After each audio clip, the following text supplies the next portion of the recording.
Next event group, as what are we now? Less than 24 hours before our 50th pre-classic here at Hayward Field. And if you were going to do a women's sprint presser for any meeting in the world, I think it's the one we're going to introduce. 4 athletes. We are reuniting the Paris 100-meter Olympic podium, and we're also bringing in, from 1 lap and 10 hurdles, the greatest of all time. So let's bring forward Melissa Jefferson-Wooden, the Olympic Games bronze medalist in Paris. Looking superb.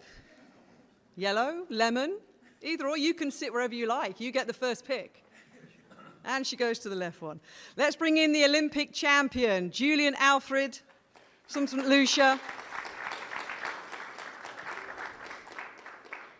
Of course, St. Lucia's first ever Olympic gold medal winner, shutting down the streets of St. Lucia with national holidays left, right, and center. Sha'Carri Richardson, the world champion in 2023, Paris silver medalist, of course. Looking to get a back-to-back pre-classic win tomorrow over that 100-meter distance. And then, quite simply, the greatest of all time over the 400-meter hurdles, Sydney McLaughlin-Levrone, running the 400-meter flat tomorrow. Probably don't even actually need to say anything. There we go, ladies and gentlemen, for all the greatest of all time. What a lineup. Wow. Welcome, one and all, to Pre-Classic. Welcome to the 50th anniversary. Let's start at the end and work our way down.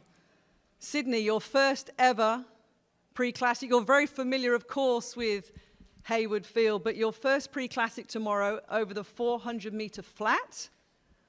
Talk me through your plans, and should Sanya Richard-Ross, with her new third son, be watching in to see if it's going to go down? Is this US record going down tomorrow, Sydney? Oh man, I mean, it's a great record. Yep. Sanya is an amazing athlete, so honestly just happy to be here, grateful for the opportunity to run it pre. Like you said, it's my first time. And just really hoping to go out there and execute. It looks like great weather. It's always a fast track and great competition, so just got to focus on myself and see what happens. Because when you've ran the 4 flat here before, that 48.74 PR that you had, you're out of lane number 5 in 2023. Do we know the lane draw yet tomorrow for the women's 4? What lane do you have tomorrow? Is it 5? Is it a center lane, I presume? I hope it's 5. I don't know. I've had some great races in 5, so I mean, we'll see what happens.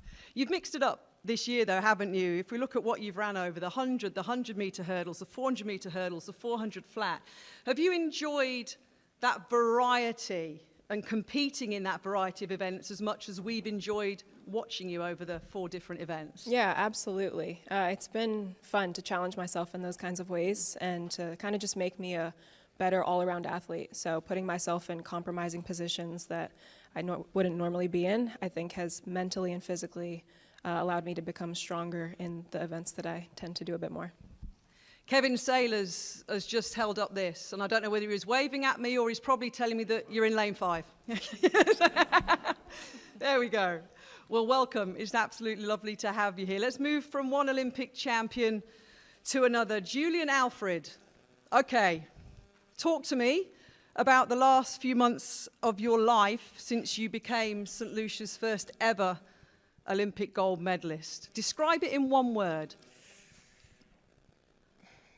That's hard to do. Just one. It feels surreal, I will say that. It still feels surreal to me because whenever I get back on Ireland, just being celebrated by so many people and just seeing how appreciated and loved I am on Ireland, I think it still feels surreal to me. Because you were second at the pre-classic last year, but you've won NCAA titles here at Hayward Field. Again, there's a lot of familiarity for all you guys within historic Hayward Field. What's it like to run in? I was a Nike athlete for a long, long time, and I never got the chance to run in pre-classic. Describe to me and us what it's like in that cauldron of Hayward Field. You know, it's quite different for me. I won my first NCAA title here, but then later on, a few months after that, my first world championship by 4 started here as well. So, I mean, it's a love-hate relationship with Hayward Field, but I'm just looking forward to going out there tomorrow and just making it count and hoping for a better outcome, I would say that. But you've just kept that momentum going. You seem to have just kept it through all the way through from Paris. Are you pleased with where you're at now? That Stockholm run of 10.75, what pleased you the most about that time? I just wasn't expecting it at the time. I mean, the day before, I had a mental breakdown because my coach and I have been working on a few things, and I just had to trust that. And I was a bit hard on myself going into the race, but the time really shot me just on my execution, and it just wasn't something that I was expecting at the time, just how the race felt in general. But I'm just looking forward to just working on the race one step at a time and just working on new things with my coach. And when you have been in Europe, of course, it was well documented that you got to meet your hero. Yes. Look at the smile on your face, Julien, Usain Bolt. Just give us a little snippet of that conversation that you had. What was the first thing that you asked him? Well, it was such an honor meeting him for sure. I mean, he's been my idol since I was a little girl. But just meeting him at first, I had so many questions I wanted to ask. I mean, just how he was able to, being from an island like Jamaica, a small island, and having to have his country on his back every single time, and now being from a smaller island like St. Lucia, I wanted to know how he was able to move on from one race to the next and, you know, have so many titles each time. And he was just saying it's just not taking every opportunity that you get and being able to still focus on what got you to that point, which is training and working hard. What's the best piece of advice then? If you squash it all down, one more piece of advice that the greatest of all time gave you that you walked away and thought, I'm really glad that I approached him and was brave enough to do that? Well, never forget what got you to that point, which is working hard and to just never be comfortable at all. You kept that momentum going. Sha'Carri, welcome back. Are we going to kickstart that season tomorrow, pre-classic, little back-to-back win over the 100? I would say I'm just ready to come out here, execute, and do what it is that I know me and my coach have been training to do with this season starting. Okay, of course, a little 11:47, one race under the belt. USA's coming up as well. What are you actually hoping for? Are you looking for a win or are you looking for a time tomorrow? If you had to pick one. I am looking for a well-executed race. I definitely. What does that involve, though, Sha'Carri? So that definitely involves me having a healthy race. I was staying an injury this year in February that completely set me back from the season, delaying my start of the season and just how I would normally execute. So if anything, my biggest thing is having a healthy race tomorrow. And with the healthy race, me being confident in me just knowing what I know I'm capable of doing, I know that I will produce what it is that I want. And obviously the USA trials coming up for three of you and defending that title as well, that world title in a delayed year. So are you quite pleased as an athlete that it is quite a longer season this year and you won't finish those world champs until the third weekend of September? Definitely it's a blessing in disguise this year that the season is kind of longer. I definitely am honored to the fact that I am the reigning world champion in the 100 meters, so I'll be having a bye of the 100, but I definitely plan on competing in the 200 coming up for trials. And yeah, I'm definitely grateful for the long season, but I definitely know it's going to give me time to be ready when it all counts, and everything, and the only thing that matters is world championships. And it's the little training group here, Melissa on the end as well. A phenomenal season last year, that bronze medal in Paris. And again, you've just continued that momentum on, the 10:73 world lead in Philly. You're looking cool, you're looking calm. Thank you. How's life? Life is great.